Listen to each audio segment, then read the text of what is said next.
Todos los oyentes de Radio María. Un día más, con la gracia del Señor, proseguimos el comentario del Catecismo de nuestra Madre la Iglesia. Y hoy queremos concluir este apartado de los mandamientos de la Iglesia. En el punto 2043, ayer explicábamos el cuarto mandamiento, ayunar y abstenerse de comer carne cuando lo manda la Santa Madre Iglesia, y nos falta el quinto mandamiento. Está en la parte final de este punto 2043 y dice así, que es muy breve. El quinto mandamiento, ayudar a la Iglesia en sus necesidades, señala la obligación de ayudar cada uno según su capacidad a subvenir a las necesidades materiales de la Iglesia. Y cita aquí el canon 222 del Código de Derecho Canónico. No se trata aquí, pues, de otro tipo de ayudas, que por supuesto que el Catecismo también las aborda también la importancia de nuestro apostolado, nuestro sentirnos miembros activos y vivos de la Iglesia en su pastoral, etcétera, pero no trata aquí de eso, sino que este quinto mandamiento de la Santa Madre Iglesia habla de la ayuda económica. Dice este canon 222, que cita el Catecismo: los fieles tienen el deber de ayudar a la Iglesia en sus necesidades, de modo que disponga de lo necesario para el culto divino, las obras apostólicas y de caridad y el conveniente sustento de los ministros. Ayudar a la Iglesia en sus necesidades. Es pues este tema que queremos tratar hoy. Como veis, un tema muy práctico, que incluso muy material, podríamos decir, sí, pero también lo primero que hay que afirmar es que aquí hay una cuestión de fondo, que es que nuestro sentido de pertenencia a la Iglesia es con todas las consecuencias. Uno no puede decir, bueno, yo pertenezco a la Iglesia, pero vamos, no sin que eso implique, sin que eso suponga que yo tenga que cargar sobre mis espaldas, pues también el sustento económico de la Iglesia. ¿Cómo que no? Si tú eres miembro de la Iglesia, lo eres con todas las consecuencias, ¿no? No se puede ser miembro de una familia, excepto para cuando llegan las facturas. No, hombre, cuando llegan las facturas también soy miembro de la familia. De lo contrario, mi sentido de pertenencia pues es muy ambiguo. Hay una cuestión teológica de fondo, y es entender que la Iglesia, esa Iglesia a la que pertenecemos, nuestra Madre Iglesia, tiene dos dimensiones que son inseparables, ¿no? La dimensión espiritual, la dimensión sobrenatural, y esa dimensión institucional y humana. También la Iglesia, como nosotros, tiene espíritu y tiene cuerpo y tiene alma. Y no se puede separar una cosa de la otra. No se puede decir, sí, yo soy miembro de la Iglesia, pero en cuanto a su espíritu, no en cuanto a su cuerpo. No. Espíritu y cuerpo también en la Iglesia están íntima y estrechamente unidos. Lo sobrenatural de la Iglesia no se puede cercenar de lo natural. También la Iglesia, ese mensaje sobrenatural está insertado en una realidad humana de carne y de huesos, que somos hueso y carne, ¿no? Y necesitamos también salir adelante y conformarnos y vivir en este mundo material, ¿no? Por eso no nos tiene que avergonzar la dimensión humana, material e institucional de la Iglesia, que lógicamente necesita también de medios materiales para salir adelante. Dicho de otra forma, que la palabra de Dios no tiene precio, pero su predicación tiene unos costes. Aunque sea un poco jugar con las palabras, ciertamente los dones de Dios no tienen precio, pero su difusión tiene unos costes, claro. Sí, eso es así. Si no, seríamos irreales, ¿no? Seríamos utópicos. La tarea de la evangelización tiene unos costes, pues claro que la tiene. Y es muy importante, ¿no? Hoy, por ejemplo, el Santo Padre comienza un viaje apostólico importantísimo para llevar la palabra de Dios, para ser capaz de hacer presente a Cristo, pues por ejemplo, en el foro de la ONU, ante tantas personas, ante unos aforos de personas que tienen en sus manos, ¿no?, los destinos de los pueblos. Qué importante, ¿no?, es llevar a cabo esa tarea de evangelización, pero lógicamente esos viajes tienen un coste, ¿no? Hay dos errores contrarios contra este principio que estoy queriendo establecer, ¿no? Uno es el error de pretender juzgar la calidad de nuestra fe por la cuantía de nuestra aportación económica. Eso sería un error. Sería un error pensar de que, bueno, aquel que sea más desprendido con el dinero, aquel que aporte más, ¿no?, es aquel que tiene más fe. Sería un error. Baste recordar aquel episodio del óbolo de la viuda, del Evangelio. Lo vemos con claridad, que el Señor entendía, vio que aquella mujer que entregaba una pequeña moneda estaba entregando una parte importante de su vida, mientras que los otros que entregaban pues cuantiosos donativos, sin embargo, en eso que estaban entregando no estaban sacrificándose en nada, no estaban transformándose interiormente, ¿no?, para hacer ese donativo. No se puede ciertamente juzgar la calidad de nuestra fe por la cuantía de nuestra aportación económica. No se puede. Y además, pues cuando, por ejemplo, vemos que algunos donativos están hechos pues con una intencionalidad un poco confusa, ¿no? A veces uno va a algún sitio y ve pues una placa diciendo esto ha sido donado por fulanito y por menganito, y uno dice, y eso era obligatorio decirlo, y no se podía haber hecho sin que constase en una placa quién ha sido el que ha aportado económicamente para esto y para lo otro. Que es que hay cosas que también, ¿no?, nos deben de hacer juzgar con un espíritu crítico, que es posible, y eso tenemos que tener capacidad autocrítica, es posible que ciertas aportaciones económicas no sean santas. Es posible.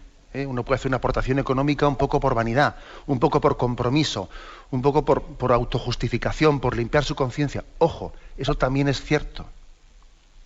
Vanidad, autojustificación, compromisos, puede ocurrir, que ciertas aportaciones económicas no sean santas. Y ahí tenemos que examinarnos, aplicando ese principio del Evangelio, que no sepa la mano derecha lo que hace la izquierda, etcétera, etcétera. Y sobre todo, intentando purificar nuestra intención, ¿no?, que sea siempre el amor el motor de nuestras acciones, y también que sea siempre el amor el motor, la causa formal, ¿no?, que sea la causa última de nuestras aportaciones económicas. Importante es eso. Por lo tanto, no se puede pretender juzgar la calidad de nuestra fe por la mera materialidad del dinero que aportamos. No se puede. Ahora, voy a lo contrario, también hay otro error, También hay otro error posible, y es pretender pues tener un cristianismo, un seguimiento pues muy espiritual, ¿no?, muy espiritualista, que pretenda, ¿no?, pues yo me entrego a Dios, yo soy miembro de la Iglesia, sin que eso tenga también consecuencias concretas y materiales en nuestra vida, sin que eso conlleve un desprendimiento concreto, ¿no? Porque de hecho aquella pobre viuda que el Señor alabó se había desprendido de lo que tenía. Luego, ojo con el pretendido seguimiento a Jesucristo sin consecuencias también en el desprendimiento de nuestros bienes materiales. Ojo, porque a veces yo soy muy cristiano, pero que no me toque en el bolsillo. Y si me permitís, así una expresión un poco fuerte, pero que yo creo que es cierta, es que uno no cree en la conversión de alguien hasta que no tenga también consecuencias en su cartera. Porque mira, la conversión de alguien, cuando alguien se convierte realmente, eso también es capaz de descender a lo concreto y también a lo material de la vida. Y si alguien no es desprendido con sus bienes materiales, pues es que el Señor Él no le ha permitido al Señor que entre con todas las consecuencias en su vida, ¿no? Sí, yo soy muy cristiano, pero que no me toquen mi cartera, ¿no? Bueno, pues mira, pues entonces no eres tan cristiano, ¿sabes? Has puesto ciertos topes para que el Señor no llegue hasta ahí, para que el Señor no te pida cosas muy concretas y materiales, ¿no? Bueno, basta recordar aquel pasaje famoso del joven rico, aquel joven rico que se acercó al Señor con una actitud, pues a tenor de lo que sus palabras decían, inmejorable, ¿no? Señor, maestro, ¿qué tengo que hacer para ganar la vida eterna? Y buscaba, ¿no? Buscaba la voluntad del maestro y la escuchaba atentamente, pero resulta que cuando el Señor le dijo, vende lo que tienes, dáselo a los pobres, ven y sígueme, ahí le tocó en el punto débil. Ahí le tocó en el punto débil. ¿Por qué? Pues porque resulta que aquel joven estaba apegado a los bienes materiales y se marchó triste porque era muy rico, dice el Evangelio, era muy rico. Y entonces ese apego a las riquezas le tenía incapacitado para una plenitud en la entrega. Esto es así. Por lo tanto, hay dos errores contrarios que hay que evitar aquí. El error de pretender juzgar, ¿no?, la calidad de nuestra adhesión a la Iglesia por cuánto dinero demos a la Iglesia, pero también existe el error contrario, ¿no? El error de pretender que alguien puede ser un cristiano comprometido sin que eso tenga consecuencias económicas. Pues eso evidentemente es un autoengaño. Por lo demás, sostener a la Iglesia, ayudar a la Iglesia en sus necesidades, pues como siempre que somos llamados a la caridad y al desprendimiento, en el fondo es un don de Dios para nosotros que nos concede la gracia de ser más libres cuando nos desprendemos del dinero, por aquello de que el Señor nos advirtió del peligro de las riquezas. Me habéis escuchado en este programa en alguna ocasión que, así pues yo he querido decir que esta cuestión tiene una importancia tan grande en este mundo tan materialista en el que vivimos, ¿no?, que a veces nos queremos configurar y decir que estamos divididos en bloques ideológicos, ¿no?, que si las derechas, que si las izquierdas. Yo suelo decir, mira, yo creo que este mundo, más que estar dividido en derechas e izquierdas, está dividido en los que ponen su confianza en el dinero y los que ponen su confianza en Dios. Esa sí que es una auténtica división, y no la otra, que es más teórica que real. Lo de derechas e izquierdas cada vez es menos cierto, ¿no? Lo auténticamente cierto es que o uno pone su confianza en Dios o uno pone su confianza en el dinero. O el dinero es para nosotros un medio o el dinero es para nosotros un fin. Eso sí que nos divide y nos distingue a unos de otros. O es un fin el dinero o es un medio el dinero. Bueno, este es por lo tanto el sentido, el planteamiento de fondo. El planteamiento de fondo. Y creo que además cuando este punto del Catecismo, el 2043, ¿no?, dice ayudar a la Iglesia en sus necesidades, pone además el dedo en la llaga en una cuestión, porque fijaros, hoy en día quizás se ha crecido mucho en sensibilidad social y creo que es bastante fácil, han crecido mucho el número de donaciones hacia obras sociales. Incluso obras sociales no me refiero únicamente realizadas por ONGs pues fuera del ámbito de la Iglesia, no, incluso por ONGs dentro del ámbito de la Iglesia, ¿no? Y somos, entre comillas, fácilmente o bastante más generosos en lo que supone pues un tipo de donativos hacia asociaciones ONGs, como digo, incluso católicas, pues que fomentan la construcción de pozos de extracción de agua, pues una determinada obra social en el tercer mundo, etcétera, etcétera. Pero fijaros bien, sin embargo, somos menos generosos para el sostenimiento de la Iglesia misma. Resulta que luego llega la campaña del clero indígena, pues para sostener las vocaciones del tercer mundo, y ahí somos menos generosos. O sea, somos más generosos para hacer pozos de agua que para sostener las vocaciones indígenas, nativas, etcétera, o la infancia misionera, cosas por el estilo. Dicho de otra manera, tenemos en la cultura actual, tenemos más facilidad para sostener obras sociales que haga la Iglesia que para sostener a la misma Iglesia que hace esas obras sociales. Y ahí falta algo. O sea, eso que está ocurriendo, de hecho, es una llamada de atención a nosotros. Aquí, en este punto 2043, dice ayudar a la Iglesia en sus necesidades. No dice tanto ayudar a las obras sociales de la Iglesia, que eso lógicamente lo dice en otros lugares del Catecismo. la importancia de la caridad, la justicia social, pero es que es importante ayudar a la Iglesia misma. El mayor tesoro de la Iglesia no son las obras que hace, sino los hombres, los misioneros, etcétera, que hacen esas obras. Luego es curioso que mientras que han subido muchas aportaciones destinadas a esas obras sociales que hace la Iglesia, sin embargo igual han disminuido las aportaciones para el sostenimiento de la misma Iglesia que hace esas obras. Y esto es un poco como aquel principio de pues que si la caña o el pescado, ¿eh? ¿Qué es más importante, darle a uno un pescado o darle una caña? ¿Qué es más importante, ayudar a la obra social misma o ayudar a aquellos que van a realizar la obra social? Este principio creo que es importante. Por eso hay un matiz en el quinto mandamiento de la Iglesia: ayudar a la Iglesia misma, ¿eh? en sus necesidades. Bien, tenemos un momento de reflexión y continuaremos enseguida. Continuamos con esta explicación del punto 2043, en el que se habla de que el quinto mandamiento de la Madre Iglesia es ayudar a la Iglesia en sus necesidades. Pues bien, nosotros siempre hemos hablado de que nuestro ideal es la autofinanciación de la Iglesia. Es decir, que los propios miembros de la Iglesia seamos los que cubramos pues, todos nuestros gastos, ¿no? Es justo y es necesario. Este es un ideal para todos los tiempos, ¿no? Pero máxime todavía en estos tiempos en el que vivimos en unos estados, como ocurre en España, pero también en otros lugares, laicos, en los que a veces se acusa a la Iglesia de vivir a cuenta del Estado. Yo creo que vaya por delante decir que incluso aun cuando en los momentos en los que la Iglesia ha recibido una asignación a cargo del presupuesto del Estado, incluso en esos momentos históricos, es totalmente falso el hecho de que la Iglesia, esa acusación de que la Iglesia ha vivido a cuenta del Estado, ¿eh? Eso vaya por delante.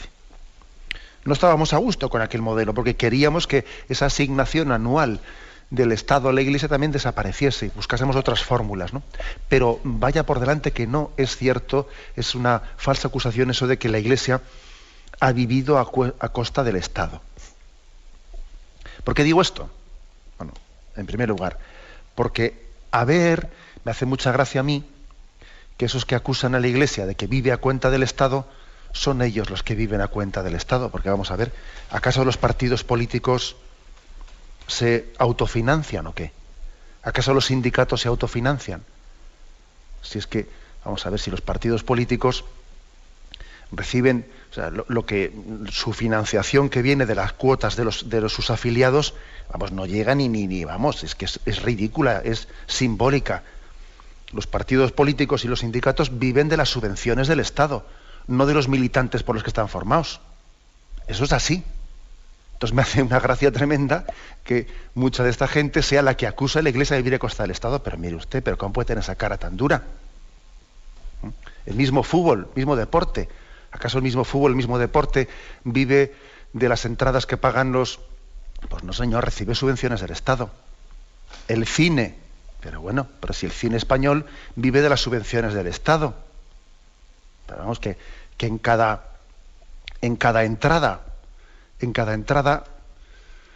de un billete para una película de cine español, casi hay 3 euros subvencionada, hay 3 euros pagados por el Estado, además de lo que uno ha pagado allí. Pero entonces, ¿cómo es posible que un actor de cine hable con ligereza, pero si él vive de la subvención del Estado? O sea, aquí la institución que más se ha autofinanciado siempre ha sido la Iglesia. ¿Pero cómo se puede tener tanta cara? Bueno, esto vaya por delante, ¿eh? Porque incluso hay que decir que cuando la Iglesia recibía del Estado asignaciones a cargos de los presupuestos del Estado, pues eso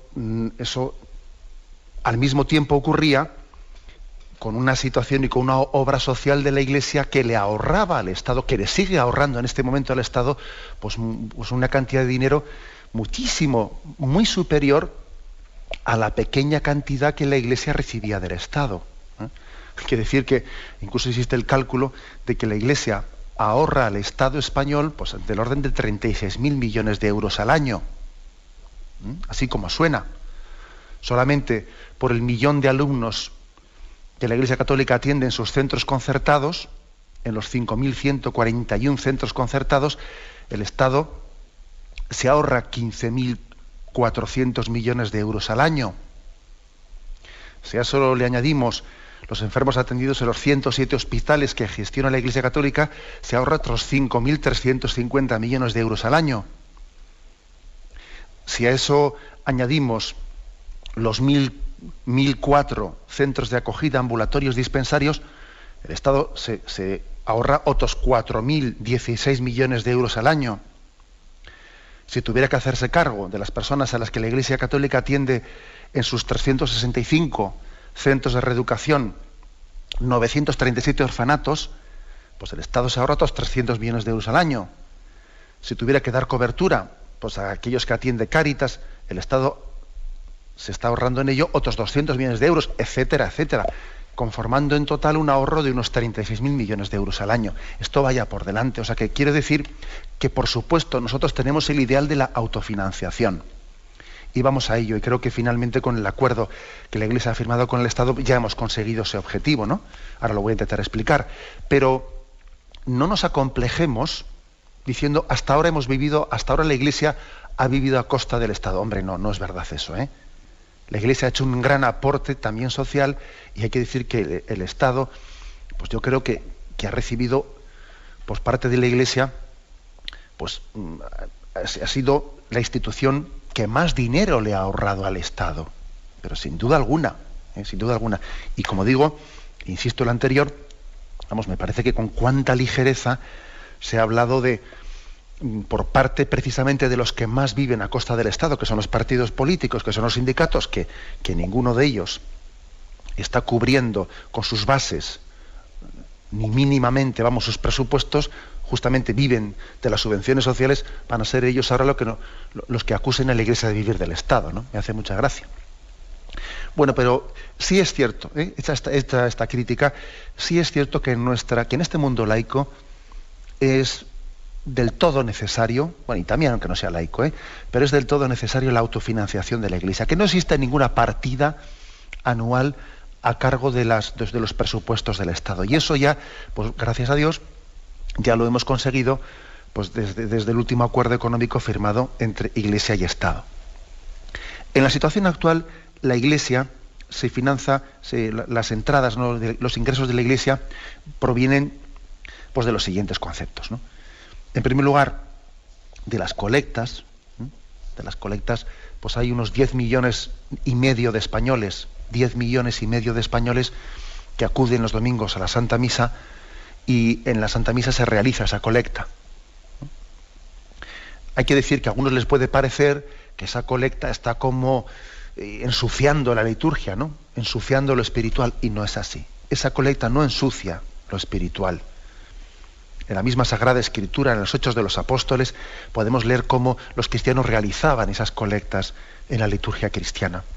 Esa bolsa que se pasa por ahí no está ensuciando lo espiritual, no, porque, como he dicho antes, lo espiritual y lo material están unidos en esta vida. Y también esa bolsa es signo de mi compromiso con el Cristo real y concreto. Bueno, primera fuente de ingreso, por lo tanto, las colectas. Otras fuentes de ingreso, pues los donativos directos. Los donativos directos que recibe la Iglesia de sus fieles. Donativos directos que muchas veces son cuotas mensuales, cuotas anuales, que muchos fieles, pues, han ido dando de alta, ¿no? Creo que esto es una cosa muy, muy práctica, una cosa muy práctica. A veces nos quejamos, pues, de que en algunos lugares la Iglesia mantenga algunas formas la autofinanciación, como puede ser el cobro de aranceles. Pues el hecho de cobrar de aranceles por sacramentos, que por bautismo en algunos lugares, ¿no? Pues por bautismo, por las bodas, por los expedientes matrimoniales, por una partida de bautismo, etcétera. A veces nos quejamos de eso. Y digo yo que a mí no me sirve, no me vale que alguien se queje de eso, mientras que él no diga, a ver, yo creo que es mejor que yo aporte una cuota mensual. Bueno, pues entonces claro que es mucho mejor. A la Iglesia le encantaría. En muchos lugares no se cobran esos aranceles, ¿no? Pero a la Iglesia le encantaría poder suprimir esos aranceles de ese tipo y que la contribución de los fieles fuese directa. Eso le encantaría poder hacer a la Iglesia, ¿no? Que sean esas cuotas libres y voluntarias las que sostengan a la Iglesia, ¿no? Sin necesidad de tener que cobrar ciertos aranceles, que siempre, pues queramos que no, pues están impidiendo pues una recepción de los sacramentos, etcétera, que puede estar demasiado mezclada con lo económico. Por lo tanto, yo creo que esos donativos directos, esas cuotas, es muy importante que nos acostumbremos a ello, para que la evangelización de la Iglesia, y especialmente hacia las personas alejadas, sea más limpia. Claro, alguno me dirá, sí, claro, pero de esa manera, pues resulta que los que van a pagar son los creyentes más convencidos, mientras que las personas así un poco, los creyentes un poco menos convencidos, los que se acercan así más de Pascuas a Ramos a la Iglesia para recibir algunos sacramentos, pues para casarse o para tal o para cual, esos no se van a dar de alta en una cuota mensual y entonces van a vivir a cuenta de los que dan su cuota mensual. Pues mire usted, pues claro que va a ser así, inevitablemente va a ser así, pero es que los fuertes en la fe, los que tienen una fe más fuerte, es lógico que carguen también con el peso de los que son más débiles. Es que es así. Porque quizás precisamente los que son más débiles en la fe, los que han sido más secularizados, los que han recibido más el influjo de este mundo, igual no están en capacidad de entender pues que también hay que cargar con las responsabilidades económicas, y en cuanto que les hablen de un arancel en concreto, van a empezar a sacar todos los resabios anticlericales, y ya están aquí los curas pidiendo y no sé qué y no sé cuántos. Entonces ellos no tienen la fe firme para ser capaces de caer en cuenta de que también hay que sustentar económicamente a la Iglesia, y quizás hay que decir pues que los fuertes en la fe tenemos que cargar con el peso también de los débiles. Y por eso no hay que escandalizarse. No hay que escandalizarse con eso. ¿Acaso no pasa también eso en las familias? Donde a veces, pues mira, pues igual uno tiene que cargar también con el peso económico de que su hermano, que es un poco bala, pues se malgasta el dinero y él tiene que cargar. O sea, no protagonicemos el episodio del hermano mayor, que se quejaba él, como su hermano pequeño había dilapidado el dinero. Claro, pues el hermano mayor de la parábola, él debía con gusto de haber dicho, bueno, pues muy bien, si mi hermano ha malgastado el dinero, pues yo no, y gracias a Dios ahora, gracias a que yo he sido ahorrador, pues ahora mi hermano, mira, puede volver y regresar convertido a la casa del Padre, ¿no? Es normal que los carguemos, que los que son fuertes, los que tienen el don de Dios de tener una fe más fuerte, no, que carguen con el peso de los que no tienen conciencia. Es normal. Bueno, pues digo que formas de financiación de la Iglesia, una las colectas, ¿no? Otro, los donativos directos. Otra, los legados y las herencias, ¿no? También hay muchos católicos que dicen, bueno, pues yo el dinero que yo dejo en herencia, o lo dejo como legado, yo quiero también incluir a la Iglesia en ese legado, en esa herencia. A ver, si yo tengo pues, unos hijos, ¿no? Y tengo unos sobrinos o lo que fuere, ¿no? ¿Acaso la Iglesia no es también mi madre la que me dio a luz en la fe? ¿Acaso yo no tengo parte también en esa función, en ese envío misionero de id por todo el mundo y proclamad el Evangelio? ¿Acaso yo no participo también de esa llamada de Cristo a ir hasta la última punta del mundo? Pues mira, pues si eso es así, si yo tengo esa conciencia, también en la distribución de mis bienes, en mi herencia y en mis legados, yo quiero incluir ese concepto. Es como si la Iglesia fuese un hijo más mío, formase parte de mi familia, y yo la incluyo en mis legados y en mis herencias. Sí, Señor, así ha sido tradicionalmente, y creo que eso también es un signo de confianza. Se ponen los bienes materiales también en manos de aquel en quien uno confía.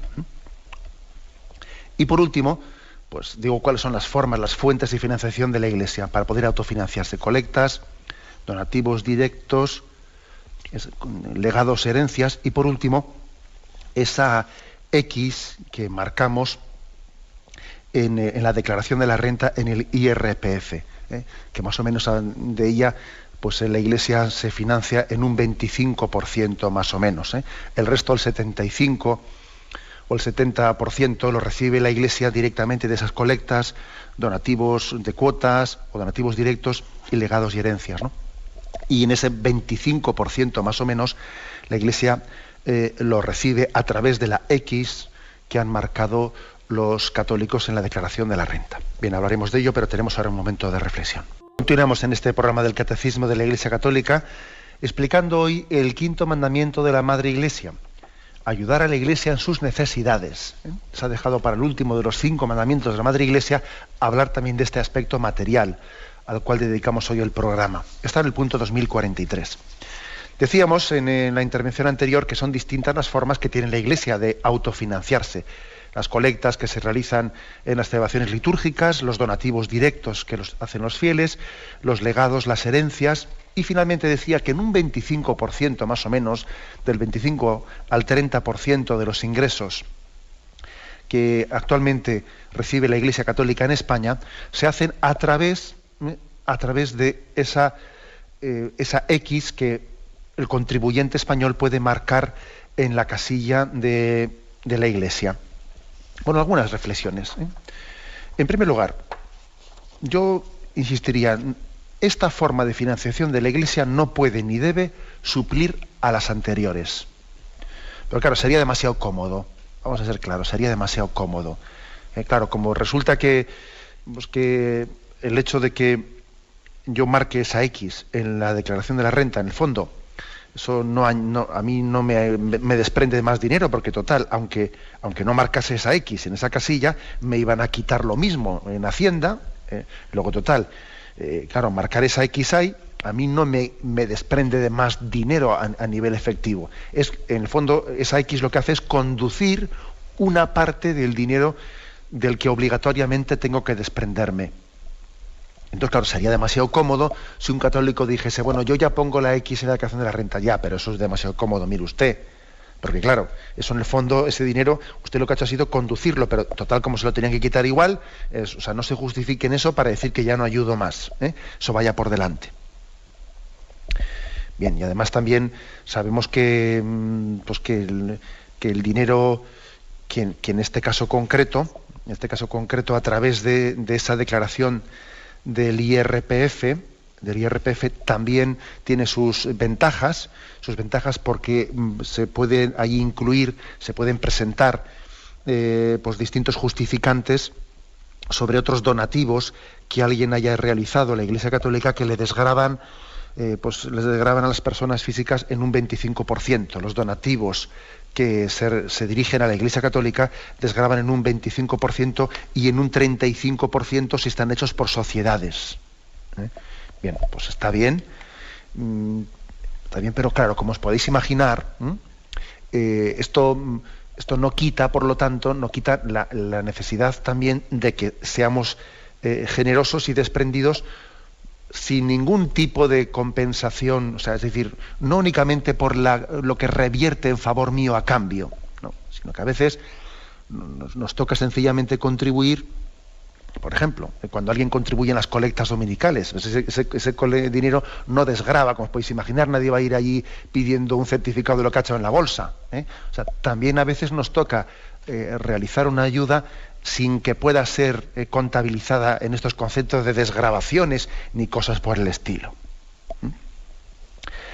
Ahora, algunos aspectos un poco importantes para matizar y concretar. Que sepáis, en primer lugar, que creo que la Iglesia Católica, la Conferencia Episcopal, ha hecho un esfuerzo importante para explicar bien qué es esto de la X, de la declaración de la renta, y ha puesto en marcha una página web para los que utilizáis Internet, que es que es el signo, el que quiera buscar esa página, porque es el signo de la X, y tantos, literalmente, .es. Xtantos, dicho de otra manera, xtantos.es.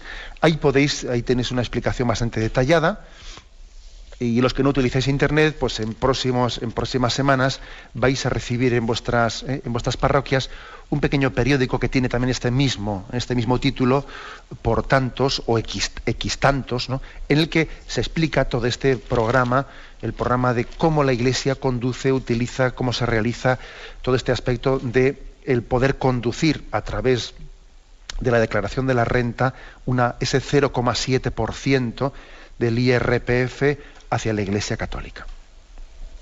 Algunos matices de aclaración. En primer lugar, pues que nos gustaría que todo el mundo pudiese marcar a dónde quiere ir ese IRPF, ese 0,7%. Y nos vemos con el problema de que hay personas que no hacen la declaración de la renta porque no llegan a los beneficios, no llegan a los ingresos mínimos requeridos para que sea obligatorio, y entonces por desgracia hay muchas personas pues que se quedan sin poder marcar esa X en la casilla de la Iglesia porque no hacen la declaración de la renta. Eso vaya por delante. Con lo cual, cuando ahí se saca a veces unos estadísticas, ¿no? Y se dice, tanto por ciento han puesto la X en la casilla de la Iglesia, sí, digo yo, sí, y tantísimos más que la hubiesen querido poner si hiciesen la declaración de la renta, pero el caso es que no la hacen porque no llegan a ese mínimo de ingresos, Entre otros también, pues casi todas las religiosas y los sacerdotes que no llegan a los ingresos mínimos y la gran mayoría de ellos no hacen la declaración de la renta y no marcan la X. Eso también es bueno que lo sepamos, porque a veces se utilizan esos datos como si tantos han puesto la X, ¿qué pasa? Que los otros no, muchos no han hecho la declaración de la renta. Otra aclaración importante. Cuando se dice ha marcado la X en la casilla de la Iglesia o ha marcado la X en la casilla de otros fines sociales, esas dos X no son incompatibles una frente a la otra, no son incompatibles. Porque si alguien pusiese la X en la casilla de la Iglesia y pusiese también la X en la casilla de otros fines sociales, estaría dando el 0,7% para la Iglesia y otro 0,7% a esos fines sociales. No estaría como partiendo la mitad para uno y partiendo la mitad para otro, sino estaría dando el 0,7 íntegro para uno y el 0,7 íntegro para el otro, sin que a él le quiten ningún plus más. Por lo tanto, no es incompatible poner la X en la casilla de la Iglesia, poniendo también la X en la casilla de otros fines sociales. No es incompatible.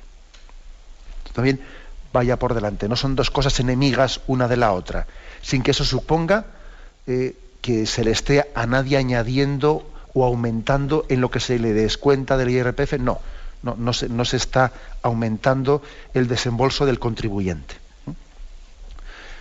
Otra aclaración importante, que en estos días también está realizando la Iglesia, es la siguiente. A veces uno ha hecho ya la declaración de la renta anteriormente, de manera que ahora se la envían por borrador. En vez de ser él el que hace la declaración de la renta, es Hacienda el que la hace y le envía el borrador de la declaración para ver si está de acuerdo.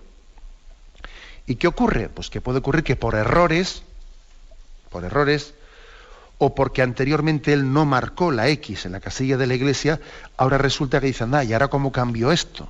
¿Cómo cambió esto si resulta que el borrador de Hacienda me viene sin que esté marcado la X?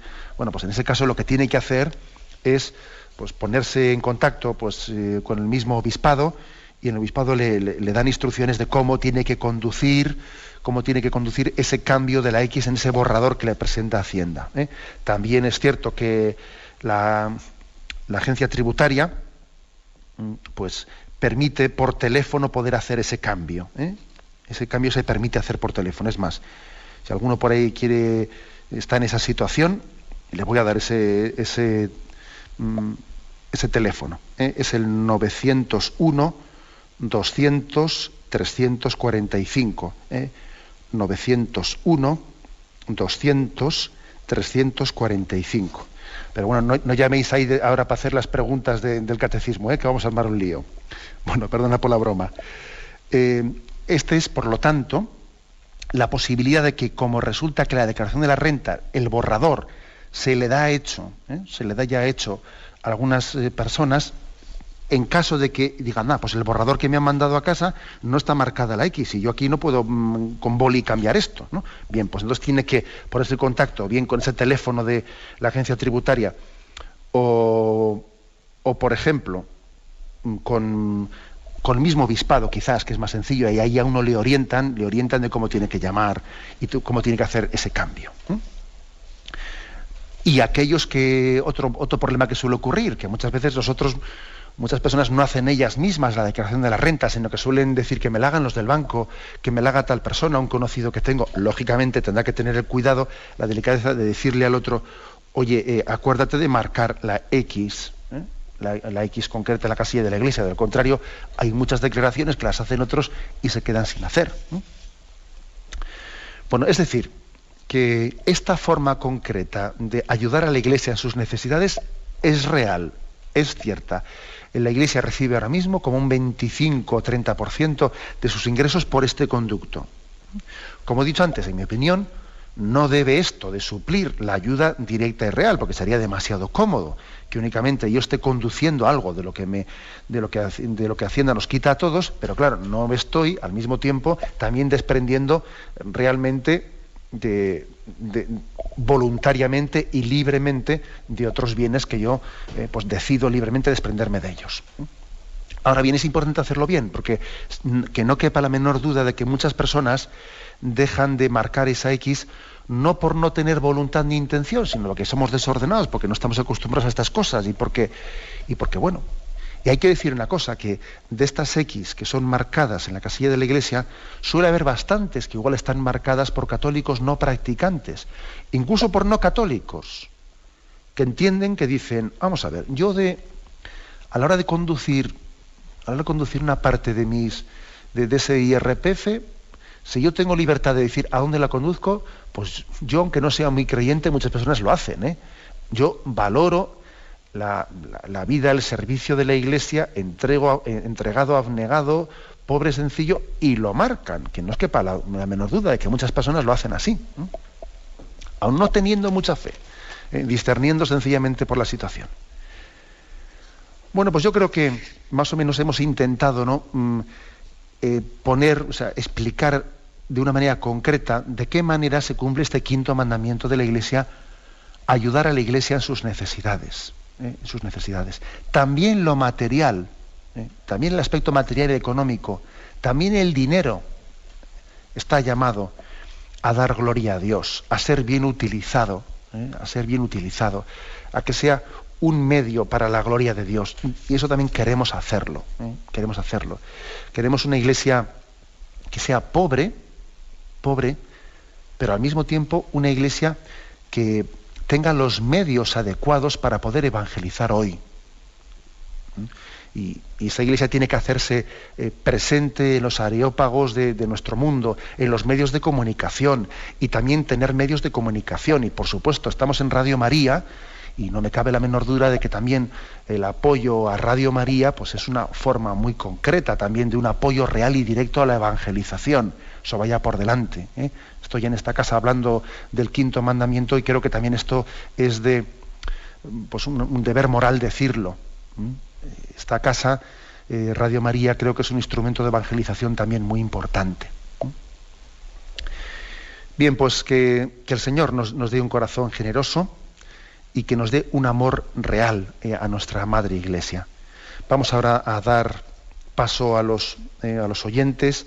Podéis llamar para formular vuestras preguntas al teléfono 917 107 700. 917 107 700.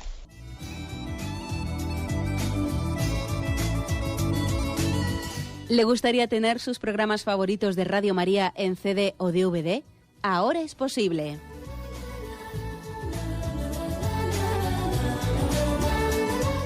Le sugerimos que primero se informe en qué formato de audio lo puede escuchar en su equipo, DVD o CD, teniendo en cuenta que no todos los lectores de CD pueden reproducir el formato digital MP3 en el que enviamos nuestros programas. Y luego, si quiere en su casa esos programas que tanto le gustan, solo tiene que escribir una carta a Radio María, Paseo Lanceros 2, primera planta, 28024, Madrid, indicando si lo quiere en CD o DVD y cuántos programas. También le rogamos que escriba su nombre, dirección y no se olvide de facilitarnos un teléfono de contacto para cualquier duda que nos surja.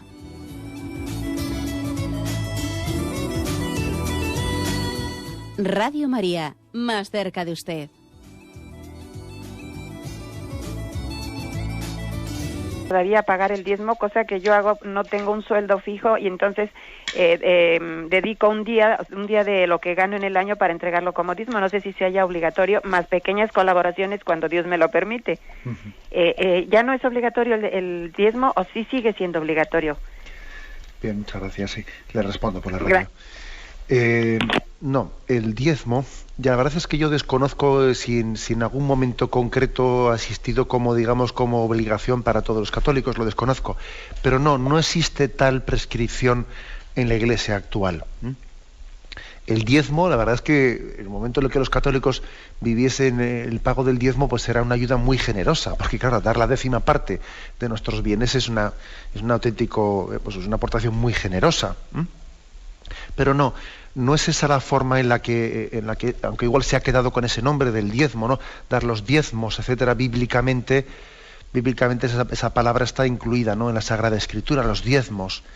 No es esa, yo no sé hasta qué, desconozco, ¿no?, históricamente en qué momento estuvo eso en vigor como una ley de la Iglesia, pero hoy en día la palabra diezmos se ha quedado más como un concepto que como una cuantía real, ¿eh? El concepto de que de la parte de mis bienes, de la parte de mis ganancias, somos generosos para aportar, la parte de mi cosecha, la parte de, pues de mi sueldo, es una manera, ¿no? Pero no está eso concretado, esa 10ª parte en este momento de la prescripción de la Iglesia, más que esto en concreto que he leído en el punto 2043, el ayudar a la Iglesia en sus necesidades, pero aquí no se especifica la cuantía. El Código de Derecho Canónico dice cada uno según sus capacidades. Distingue, lógicamente, por las capacidades de unos o de otros.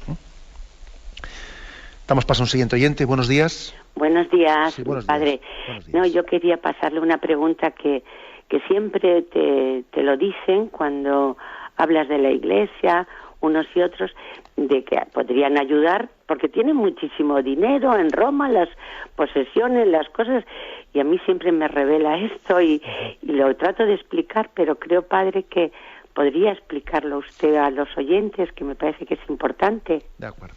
Gracias. Muy bien. Vamos a ver, la Iglesia, entre algunos de los bienes que tiene, están también en concepto de fundaciones. Fundaciones. ¿Qué es una fundación?